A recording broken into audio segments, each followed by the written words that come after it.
After he likes to sneak out of the household, and during one of the times he snuck out, he overhears and witnesses the shapeshifter taking a job from someone, and this job involves getting rid of the Melid's father. He is caught, and the shapeshifter has to protect him from the person who was hiring the shapeshifter to do his job. And the dude's like, okay, we're canceling this, we're done, you don't have to show up later. And the shapeshifter warns him to not do something like this ever again. Up until he heard his teacher's stories, he was convinced the main character was from a martial arts thieving clan until he heard those stories, and then he realizes it and puts the pieces together and realizes who the main character's mother is, who her clan is. But he doesn't tell the main character he knows. He continues on making the main character believe he thinks he's from a thieving clan. And he repeatedly tells the main character he will one day, once he gets up there, save the main character from his clan and bring the main character to his side. Even when he knows the main character is from an assassin clan, a very powerful, dangerous, scary assassin clan, he's willing to do anything to save the main character and get the main character out of there. The main character does warn the Melid in his own way without trying to reveal who his family is and his clan is, that someone is planning to sneak into his household and steal stuff. But also is like, there's going to be death involved. And the Melid, he obviously knows what the main character's talking about. And it's like, it's perfectly fine. If it happens, it happens.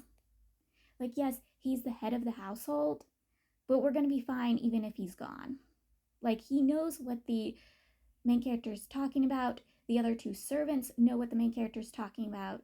They even warn the Melid not to speak the way he's speaking. But they all don't really care what happens to the Melid's father. One of the times the main character was going to sneak out, he took the Melid with him. There's a festival, he wants to take the Melid to it, and they're caught. Obviously, they're caught because the main character has been repeatedly sneaking out. Sooner or later, someone was going to catch onto it. And the one time he decides to sneak the Melid out, they are caught and brought in front of the Melid's father and stepmother. The Melid, he's trying to take all the blame. He's trying to protect the main character. But the stepmother, she wants the main character severely punished. And so she starts accusing the Melid and the main character of things they haven't done, which is specifically accusing them of going to a brothel and going several times. In her evidence, is a handkerchief that was supposedly found in the Melid's residence. She had servants go and find the supposed handkerchief and brought it to the Melid's father. And the Melid father eats it up. He throws something at the Melid's head, tells them to go and kneel. And the Melid's like, well, before you have me punished, you need to know that's not my handkerchief. That handkerchief belongs to your eldest son. You can smell it and smell his scent on it. Just bring him here and you can smell him and know that it is his handkerchief.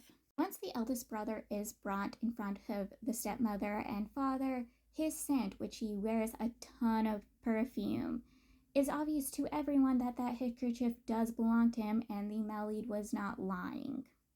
The Melid, he doesn't just drag his eldest brother down, he drags his father down, and he reveals to his stepmother that his father is also going to that brothel and that his father has certain books in the library. She can go check and see that those books are there. They're just under different names to hide their true identities. This very much angers his father, and he's made to kneel with the Melid and his elder brother. And his elder brother was shocked by the Melid's audacities and going against their father. He's like, well, we can actually hang out. We can actually do things together. And the main character's like, yeah, he's not going to have anything to do with you. During their punishment, the eldest maid came to them to give them a blanket. The Melid gives her no choice but to tell them the truth of why his father despises him and his mother. So she tells them the truth. His father desired his mother, wanted his mother, and his mother was a regular maid who did the bookkeeping. She denied him, so he forced himself on her. She escaped, told an important figure of what he did to her, and he was punished by being taken 3 ranks down. When she fell pregnant, she wasn't going to return back. It was the eldest maid who convinced her she had no choice but to return back, that she wouldn't be able to find work to be able to support herself and her child. So she returned back as a concubine and sooner or later died. Yeah, it's awful. Just pure awful. The Melid's father is just a terrible, horrible being. There are a few times where the Melid breaks down and falls apart, and the main character has to put him back together and convince him that he will be someone stronger, more powerful than he is today. There is one time where the main character looks at the Melid and goes, I know you're suffering, but there are people who are suffering way more than you. Like, you get to have food, you have a roof over your head, you have clean clothes, you have servants, you have people who will take care of you. People don't have those kinds of luxuries. Like, there are people who are suffering, who are starving, who don't have a roof over their head, they don't have any support or protection, they don't have any care or love.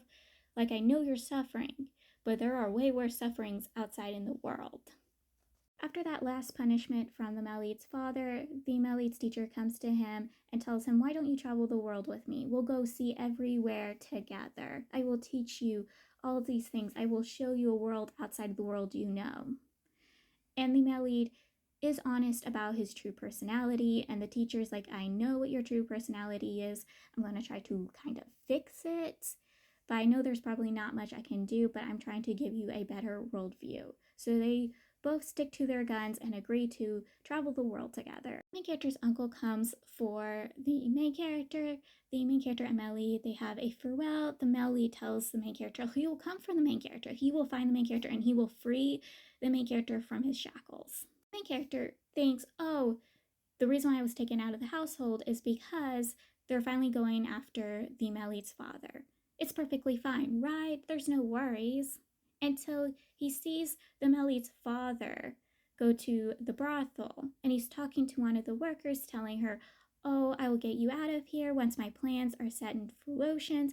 Even if I fail, my family knows this because I made them without them knowing the true reasons for it. Read these information, read these tombs, the script, which puts his family in danger. His family is going to be getting rid of just as he is. And once he leaves, she herself says that. She's like, oh, he's basically caused the downfall of his own family. It would have just been his neck, but now his entire family's necks are gone. And the main character's like, oh no. So he rushes back there to save the Melid. He had to basically tell his uncle, oh, I'm going back to the household because I want to witness it. I want to make sure that I do want to be an assassin or not. And his uncle's like, okay, you go back, you can witness it. But in actuality, he's trying to save the Melid. And once he gets hold of the Melid and tells the Melid the truth, which obviously upsets the Melid, and the Melid starts to assume the worst of the main character. And the main character has to live up to that worstness and really play into it to get the Melid to leave. And the Melid's like, well, I can't leave my eldest maid, but the main character doesn't give him a choice. And especially when the Melid sees the assassins, he realizes he can't save his eldest maid. So he leaves and escapes under the identity of the main character. But sooner or later, the assassins realize that wasn't the main character, but the Melid, because the main character is still there.